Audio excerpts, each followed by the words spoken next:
Hey guys, welcome back to Gabriella's Kitchen.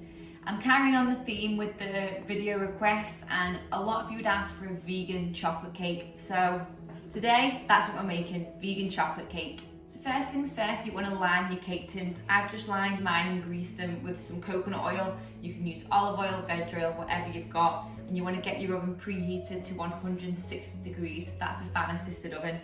Now we're ready to start. So the first thing we need to do is we're going to make some buttermilk, but a vegan alternative. And the way we're going to do that is we're going to sour some milk. So I've just got some oat milk. You can use almond, any nut milk will do, or even soya. And I'm adding some apple cider vinegar. You can use white wine as well. And what will happen is this acid from the vinegar is going to sour the milk and it'll help thicken it slightly. Just give that a little mix, and we're going to set that aside while we get on with the rest of the recipe. So the great thing about this recipe is it all does happen in one bowl. So there's no need to have to cream sugars and butters. It's all just a one bowl, mix and melt. So into that I've got some cocoa powder, I've got some plain flour, and then I've got some baking powder, salt and bicarbonate soda, and that's going to go straight in. I'm going to give that a good sieve so everything's combined together and there's lots of air getting incorporated. So next into that we're going to add some caster sugar and dark brown sugar.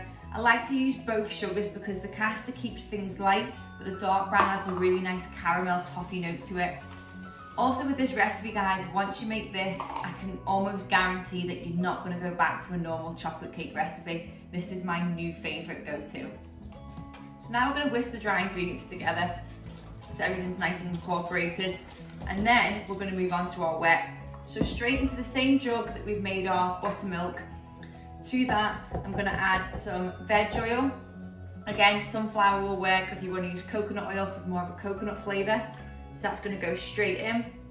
To that, I'm going to add a teaspoon or 2 teaspoons, depends how much you like vanilla, of vanilla extract. That goes straight in.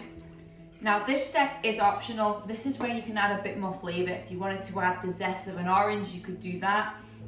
If you wanted to do maybe a little bit of some chili for a chili chocolate cake would be really special.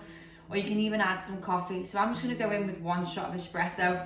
And a really important thing to remember when you're using chocolate is coffee brings out the flavour of chocolate, it intensifies it. So it's not so much about getting a coffee flavour, but it's really sort of making that chocolate flavour deepen.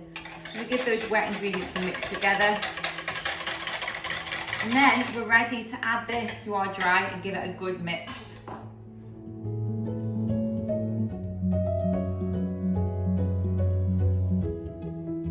So as with any sort of cake, whenever we're mixing, we never want to over mix it. And the reason why recipes say this is because if you start to mix really hard, you're going to start to activate and develop the gluten in the flour, which means you're going to get a tough cake. So once everything's just come together like so, stop mixing. So into my prepared tins, I'm just going to divide the batter evenly into 2. If you want to be really precise, you can actually weigh your batter in 1 bowl and divide that by 2. But that's getting all professional. The best thing about making vegan cakes is there's no raw egg, so you can literally lick the spoon and bowl as much as you want. I'll save that for after. So last little tip before these go in the oven, you want to just take the tin and just drop them a couple of times. This just knocks any air bubbles out and it makes sure we're going to have really nice smooth finishes on our cake. So now that the cake's in the oven, we're going to work on our topping and our filling. So the filling is going to be a caramel. So the way we're going to make that is we're going to use some dates. So here I've just got some dates. If you can get the medjool ones, they're the best because they're really plump and juicy. If not, dried dates are fine. But you want to just rehydrate them in some boiling water. So I just have had these soaking for half an hour. So I'm going to put my dates straight into the blender. Keep the liquid you were soaking the dates with because we might need to use it in a second. So to that, I'm then going to add some dairy-free milk. So I'm going to be using some oat milk, but you can use nut milk if you prefer. So that goes in. And I'm going to add a nice big heaping tablespoon of almond butter. But peanut butter is delicious with chocolate as well if you want to create kind of Snickers sort of style cake. So that goes in. And then to that, I'm going to add some vanilla essence and a good pinch of sea salt. So now we're going to put the lid on and we're going to blend it for at least a minute till everything's smooth. If you feel like nothing's happening and nothing's really moving and the mixture's far too thick, then you can just add a couple of tablespoons at a time of that liquid that we'd soaked the dates in, or you can add a little bit more milk as well. So after a good bit of blending, you're going to be left with like a lovely, smooth, creamy caramel like that. This will keep in the fridge if you want to keep this for spreading on toast, mixing it in smoothies, on top of your porridge. To be honest, I love just to eat this off the spoon, it's that good. Anyway, we're going to set that aside and move on to our chocolate ganache.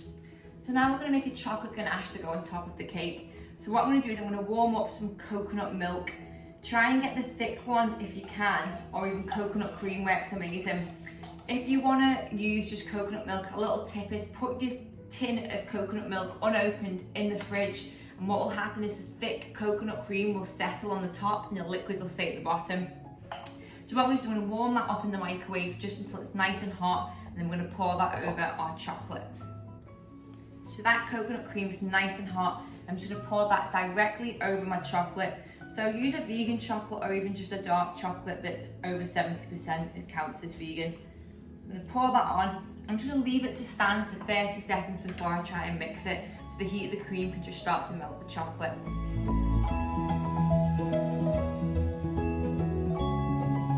So I've mixed the coconut milk in with the chocolate, and you can just see how incredibly smooth and silky that's gone.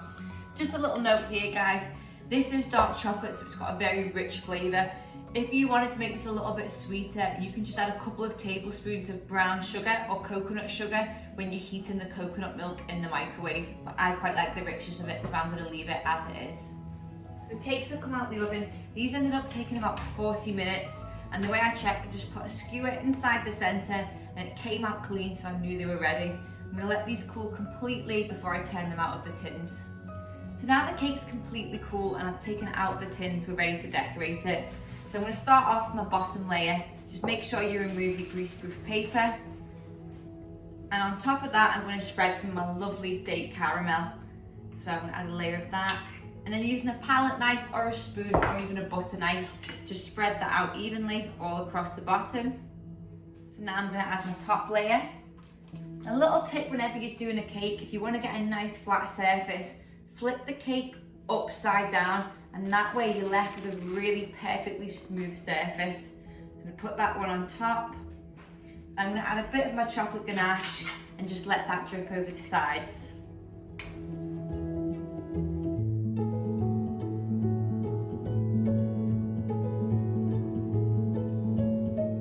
So this is perfect as it is, but just to make it a little bit more extra special, I'm going to add a few sprinkles. So these ones are great. These are just from Aldi, some lovely little gold baubles and stars. I'm going to put some of those on top.